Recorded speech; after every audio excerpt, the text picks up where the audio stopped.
오늘은 시편 118편입니다. 이 118편 안에는 굉장히 유명한 구절들이 참 많아요. 우선 1절과 마지막 29절이 토브와 헤세드예요.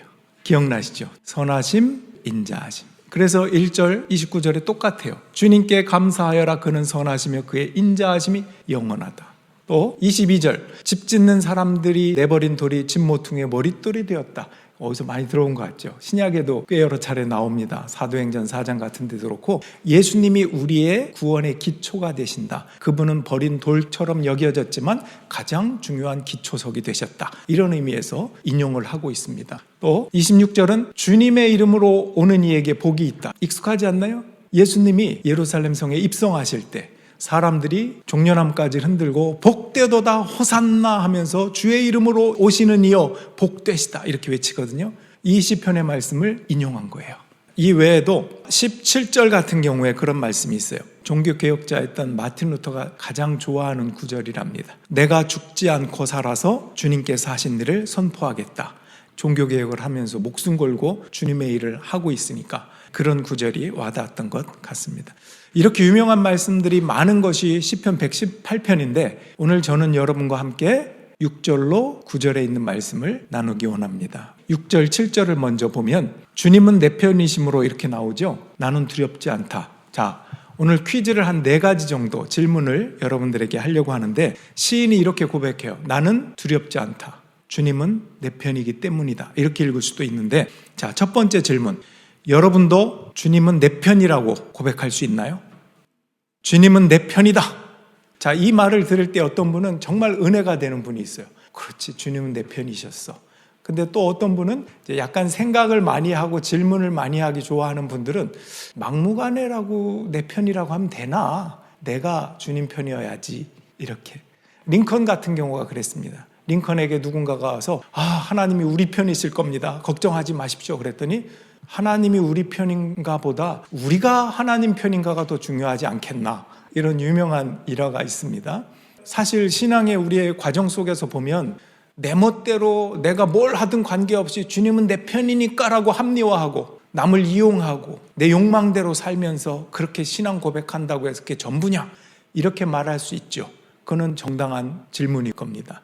그런데 여기서 말하는 시편 기자가 말하는 것은 무조건 하나님이 내 마음대로 내 편이다. 그런 뜻은 아닙니다. 전제가 있어요. 내가 주님 편이니 주님도 내 편이시다. 이런 전제가 있다는 것을 기억하고 이 말씀에 고백하면 돼요. 그런 면에서 한번 다시 질문할게요. 주님은 여러분 편이십니까?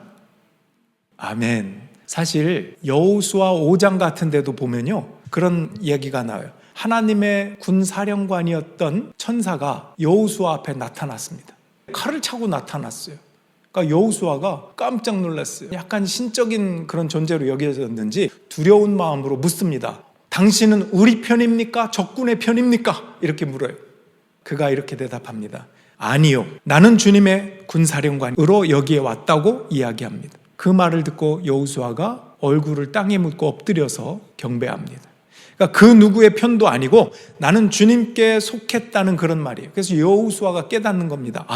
내가 주님께 속했을 때 주님은 내 편이 되시는구나. 그래서 오늘 이 시인이 말하는 주님은 내 편이라는 말도 내 마음대로 무조건 주님은 내가 뭘 하든 관계없이 내 편이야 라고 하는 그런 투라기보다는 내가 주님께 속했기에 주님은 내 편이다. 이런 뜻이라는 것입니다. 그런 전제 속에서 하나님은 우리의 보호자이고 나의 요새이고 구원이고 방패이시고 당당하게 주님은 내 편이라고 고백할 수 있다는 것입니다. 비슷한 구절이 시편 56편과 124편에 있어요.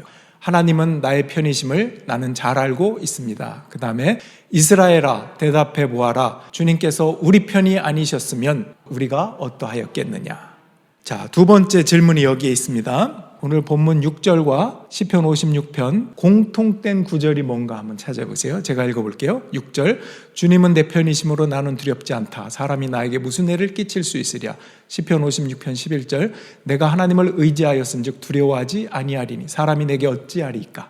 영어 표현으로 보면 더 쉽게 구별할 수 있어요. 뭐가 똑같죠? 나는 두렵지 않다. I will not be afraid라고 돼 있죠. 또 하나 뭐라고 돼 있습니까? 사람이 내게 어찌하리이까. What can man do to me? 사람이 뭐라고? 이런 당당함을 갖고 있어요. 왜 이런 당당함이 있죠? 왜 두렵지 않고 사람을 무서워하지 않게 되죠? 주님이 내 편이니까. 여러분, 사람은 변하죠. 세월도 변하고 파워, 권력 다 변합니다. 변하지 않고 영원하신 분은 주님이십니다. 그래서 시편에 보면 주님은 신실하시고 주님은 성실하시고 그 구원이 대대에 이르고 이런 표현들이 굉장히 많이 나옵니다. 여러분, 무엇이 두렵습니까? 무엇이 불안합니까? 미래가 두렵고 어떻게 살아갈까가 두렵고 또 어떤 사람은 사람이 두려워요. 상처와 아픔 때문에. 여러분, 어떤 두려움이 있습니까? 세 번째 질문을 드릴게요. 강아지 알죠? 개들 키우시는 분도 있을 텐데 개는 남자를 더 무서워할까요? 여자를 더 무서워할까요? 네? 남자. 여자 없습니까? 여성분 많다고 너무 남자 쪽으로 가는 거 아니에요? 남자 맞습니다. 그 수의사들이 있는데 설채연이라고 하는 수의사를 제가 인용하자면 개들은 남자를 더 무서워한대요. 왜냐? 개들은 큰 소리에 놀라는데 예를 들어 오토바이 소리 크잖아요. 깜짝 놀라죠. 개들이 오토바이 확 지나간다고 생각해 보세요. 건설 현장 이런 데 막 소리가 크잖아요. 근데 거기에 대부분 남자들이 있대요. 오토바이를 남자가 타고 건설 현장에 남자들이 있잖아요. 그러니까 연관을 시켜 남자들은 좀 무섭다. 큰 소리가 나는 곳에 늘 남자가 있으니까 이렇게 생각한다는 거예요. 또 개가 사람의 걷는 모습을 볼 때 여자는 이렇게 멀어지는 거로 보인대요. 근데 남자는 성큼성큼 다가오는 것처럼 보인답니다. 그래서 남자를 더 무서워한대요. 또 2008년 8월 과학학술지였던 커런트 바이올로지에 의하면 남자의 목소리는 낮아가지고 멀어지라는 의미로 들린대요. 강아지나 개들 혼낼 때 높은 목소리로 혼내요? 낮은 목소리로? 안 된다고 할 때 안 돼 이렇게 하지 안 돼 이렇게 하나요? 목소리를 깔게 돼요. 본능적으로. 그러니까 개들도 그렇대요. 으르렁거릴 때 누군가에게 으르렁 하지 않잖아요. 이렇게 낮은 목소리로. 하울링을 할 때는 반대예요. 보호자에게 나를 좀 봐줘, 가까이 와줘 할 때 우 하고 이렇게 하잖아요. 근데 할 때는 낮은 목소리로 깐다는 거예요. 그러니까 남자 목소리가 낮다는 거예요. 그만큼. 그러니까 보통 개들은 남자가 얘기할 때 약간 나를 혼내는 건가? 이런 느낌. 그런 영향이 있다라고 하는 것입니다. 네 번째 질문을 드릴게요. 그렇다면 지금 제가 강아지 예를 들었는데 우리 사람 예를 또 들어야 되니까 여러분 그렇지 않나요? 귀신 무섭다고 하는 사람들이 있는데 사실 생각해보면 귀신보다 사람이 더 무서운 거예요. 근데 어쨌든 여러분 사람을 무서워하시나요? 자, 네 번째 마지막 퀴즈예요. 성경에 두려워하지 말아라, 무서워하지 말아라 이 말이 몇 번 나올까요? 어떤 성경에 따라 다른데 보통 성경에는 80번에서 100번 이렇게 된대요. 그런데 킹 제임스 버전이라고 하는 가장 오래된 그런 성경에 보면 이제 어떤 신학자가 그걸 이제 따져본 것 같아요. 그랬더니 365번이래요. 365일 1년에. 그러니까 너희는 매일매일 두려워하지 마는 나를 신뢰하는 그 마음으로 살아라 이런 뜻이 아니겠냐라고 그걸 찾아갖고 연구까지 한 거예요. 좀 신기하죠. 두려워 말라. 365번. 하나님이 내 편에 계심을 고백하면 두려움이 사라진다. 그 말씀들을 조금 계속 이어서 8절, 9절 그리고 시편 144편 15절입니다. 주님께 몸을 피하는 것이 사람을 의지하는 것보다 낫다. 주님께 몸을 피하는 것이 높은 사람을 의지하는 것보다 낫다. 주님을 자기의 하나님으로 섬기는 백성은 복을 받은 백성이다. 아멘. 사람을 의지하는 것, 이거보다 주님을 의지하고 주님께 몸을 피하는 것이 낫다. 이렇게 성경은 우리에게 분명히 가르쳐 줍니다. 우린 사람을 의지하다가 낭패를 보는 경우가 많습니다. 그래서 오래전부터 사막의 교부들은 이렇게 가르쳤어요. 사람은 사랑할 대상이지 믿거나 신뢰할 대상이 아닙니다. 이렇게 가르쳤어요. 아주 오랜 전통입니다. 다시, 사람은 사랑할 대상이지 믿을 대상이 아니다. 믿다가 그 사람 내가 너를 믿었는데 네가 나를 어떻게 그럴 수가 있냐라고 하는 게 얼마나 많아요. 드라마에도 나오고 우리 실제 삶에도 얼마나 많습니까? 가까울수록 더 그렇잖아요. 사람은 사랑할 대상이에요. 그 사람이 나를 배신하거나 나를 아프게 하더라도 주님의 사랑으로 사랑할 수 있는가? 라고 하는 질문을 던집니다. 그러니까 사람 의지하고 그 사람을 하나님인 것처럼 대신 그렇게 의지하다가 낭패 보지 말고 사람은 워낙 그렇다는 것을 알렴, 이런 지혜로운 말입니다. 그러니까 우리는 왜냐하면 한번 실망하면 그 사람에게 실망하고 믿었는데 그래, 그러면 그 사람은 절대 사랑하지 않거든요. 그러지도 말라는 거예요. 우리 그럴 수 있다. 사랑하려고 애쓰고 노력하는 것이 신앙인의 자세다, 이런 뜻입니다. 여러분, 거기에는요 나 자신도 포함됩니다. 나 자신도 사람이거든요. 사람을 사랑한다 할 때는 사실은 나 자신을 사랑하는 게 첫 출발일 수 있어요. 나도 사랑하지 않으면서 남을 사랑한다? 이거는 많은 심리학자들이 연구에 의하면 자기 자신을 사랑하지 않는, 자존감이 완전히 바닥에 있는 사람들이 있잖아요. 그런 사람들에게는 이상하게 이상한 사람만 꼬인대요. 내가 자존감이 낮고 나 자신을 사랑하지 않는 사람의 주위에 자꾸 나를 무시하는 사람, 나를 이용하려고 하는 사람, 나에게 상처를 주는 사람이 꼬인대. 왜? 내가 자존감이 낮으니까 남이 나를 가치 있는 사람으로 여기지 않더라도 나는 잘 구별 못하는 거야. 그게 나를 사랑하는 건 줄 아는 거야. 나를 가스라이팅해도 그런가 보다라고 생각하는 거야. 구별할 수 없는 거예요. 그런 사람들이 나에게 다가와서 달콤한 말로 나를 이용한다는 거예요. 그것도 모른다는 거예요. 자존감이 낮으니까. 그래서 첫 출발은 사람을 사랑한다고 할 때는 주님이 나를 사랑하기 때문에, 나를 가치 있게 여기시기 때문에 나도 나 자신을 주님의 사랑으로 스스로 가치 있게 여겨야 된다는 거예요. 그럴 때 진정한 사랑이 무엇인가를 배우고 실천하고, 나아가 이웃을 사랑하라고 하는 그 말씀을 실천할 수 있다는 거예요. 여러분, 율법에 이웃을 사랑하라고 할 때 전제가 뭔지 아세요? 내 몸을 사랑하듯이. 바로 그거예요. 자기 몸을 사랑하듯이 내 이웃을 사랑하라. 자기 몸을 사랑하지도 않으면서 어떻게 이웃을 사랑해? 그건 위선이 될 수밖에 없습니다. 여러분, 스스로 질문해 보세요. 나는 나 스스로를 하나님이 나를 사랑하시는 그 사랑으로 나를 사랑하는가?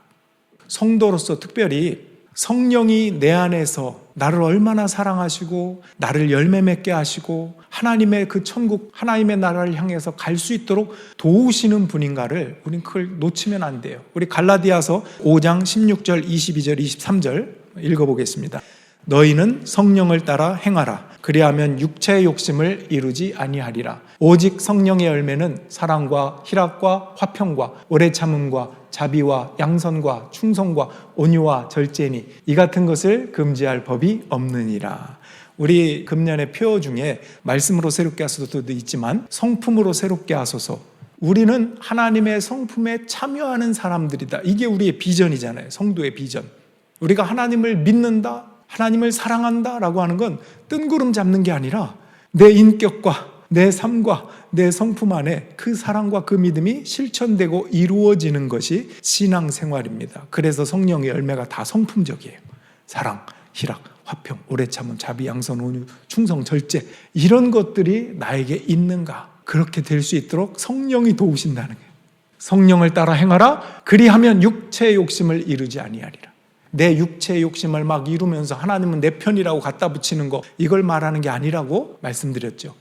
내가 하나님 편이기 때문에 주님이 나의 편이다 라고 하는 것은 주님이 원하시는 선한 것들, 주님의 성품, 귀한 것들을 나도 따라가고자 하는 선한 마음, 그런 좋은 마음들을 갖는 것입니다. 기도하면서 하나님을 사랑하고 이웃을 사랑하고 특별히 나 자신을 사랑하는 데 있어서 회개하고 성찰하는 거 굉장히 필요합니다. 여기 성령의 열매가 다 성품적이라고 그랬잖아요. 우리의 말과 우리의 생각과 이 모든 것도 다 성품적이거든요. 한번 예를 들어볼게요. 우리가 지금 적용하고 좀 실천해보는 의미에서 이 말씀을 드리는데, 어떤 노인 부부가 있었습니다. 한 80대 정도 되는데 함께 길을 가다가 할머니가 좀 다리가 너무 아픈 거예요. 평소에 할아버지가 잘 업어주진 않았어. 그런데 다리가 너무 아파서 길은 가야 되고 할아버지에게 얘기합니다. 나 좀 업어주면 안 돼요? 그랬더니 할아버지가 웬일로 기꺼이 오케이, 업어줄게. 이제 할머니가 업혀서도 미안할 거 아닙니까? 할아버지도 힘들 텐데. 그래서 이렇게 떠봅니다. 무겁지요? 그러면 자, 우리 남성분, 자, 정답을 말씀해 보세요. 와이프가 등에 업혔는데 여보 무겁지? 그럼 뭐라고 얘기할 거야? 와, 솜털처럼 가벼워. 정답. 그렇게까지는 아니더라도 당신을 업으니까 내가 너무 좋아. 이러면 되게 좋잖아요. 업힌 아내도 너무 행복하고 좋을 거 아닙니까? 그런데 이 할아버지가 이렇게 대답합니다. 무겁지? 그랬더니 그럼 무겁지. 안 무거울 수 있나? 머리는 돌머리지. 얼굴은 철면피지, 심장은 강철 심장이지. 너무 무거워. 할머니가 상처를 받았어. 내려주세요. 그래서 둘이 걸어가는데, 상처를 받았다는 걸 보통 이제 할아버지들이 잘 모르는 것 같아. 이번에 할아버지가 힘들어가지고, 아까 내가 잠깐 업어줬으니까 나도 좀 업어줄래? 내가 사실 당신보다 몸무게 적게 나가잖아. 또 상처를 주네. 이 할머니가 꾹 참고, 오케이, 나 업어줬으니까 나도 업어주지요 하고 업었습니다. 이 할아버지가 좀 가만히 있으면 좋겠는데 나 가볍지? 이렇게. 할머니가 뭐라고 했을까요? 할머니도 복수를 합니다. 생각보다 훨씬 가볍네요. 머리에 든 것도 없지. 입도 가볍지. 허파엔 바람만 들었지. 양심도 없지. 속은 비었지. 가벼울 수밖에. 여러분, 가장 가까이 있는 사람에게 어떤 말 하면서 살아가요? 지금 우리가 웃었지만 사실 서로 상처 주는 말 너무 많이 하는데, 문제는 내가 그런 말을 하고도 상처를 줬다는 걸 몰라. 상처를 받은 사람만 알고, 한 사람은 평생 동안 참아. 한 사람은 그것도 모르고 자기가 잘해준다고 생각하고, 그게 남편일 수도 있고 아내일 수도 있거든요. 여러분, 우리가 선택하고 선택하다 보니 천국이고, 선택하고 선택하다 보니 지옥이다, 이런 말이 있어요. C.S. 루이스라고 하는 사람이, 우리는 죽어서 천국 가고 죽어서 지옥 가고 꺼지지 않는 불에 있고, 이런 추상적인 개념으로서 받아들이기보다 우리가 살아가면서 피부에 와닿게 천국과 지옥을 좀 느껴보자. 그것은 우리가 어떤 말과 어떤 선택을 하는지에 따라 천국으로 끝내 가는 사람이 있고, 계속 상처 주고 아픈 말, 그런 말을 선택하고 하다가 지옥과 같은 삶을 사는 것, 이게 천국과 지옥이 아니겠느냐, 이렇게 얘기하기도 했어요. 또 누가 그러더라고요. 이건 사실 스웨덴볼이라고 하는 아주 유명한 영성가가 했던 말이긴 한데, 내 마음에 사랑과 진리, 이런 것들이 있어야 천국에 가서 어울려 살 수 있는 거지, 그냥 천국에 데려다 준다고 아무것도 없는데 가면 천국의 그 빛에 타버리고 말 거래요. 그 빛에 눈이 멀고 견딜 수가 없고 버틸 수가 없대요, 그 사람은. 성령이 뭐라고요? 열매가 성품적인 거예요. 내가 옆 사람에게 어떻게 따뜻하게 상처 주지 않고 인격적으로 이야기를 잘 해줄 수 있는가? 성품적인 거예요. 때로는 인내해주고 견뎌주고 참아주고, 하나님이 우리에게 바라시는 선한 방향입니다. 아까 대표 기도할 때 예배만 드리고 끝이 아니라 월요일부터 토요일까지 주중에 예배의 삶을 살아갈 수 있도록 해주세요 라고 하는 말이 참 와닿더라고요. 예배를 드리고 처문을 나서는 순간, 이 선한 삶의 사랑의 시작이다, 섬김의 시작이다, 이런 마음으로 저문을 열고 나가십시오. 여러분 가정으로 돌아가서 가장 가까이 있는 사람에게 선한 말을 하고 사랑하는 말을 하고 그렇게 하십시오. 주님은 내 편이다. 사실 저는 이 표현보다는 주님이 내 편에 계시다, 이렇게 표현하고 싶어요. 영어 표현에도 보면 The Lord is with me 이렇게 돼 있거든요.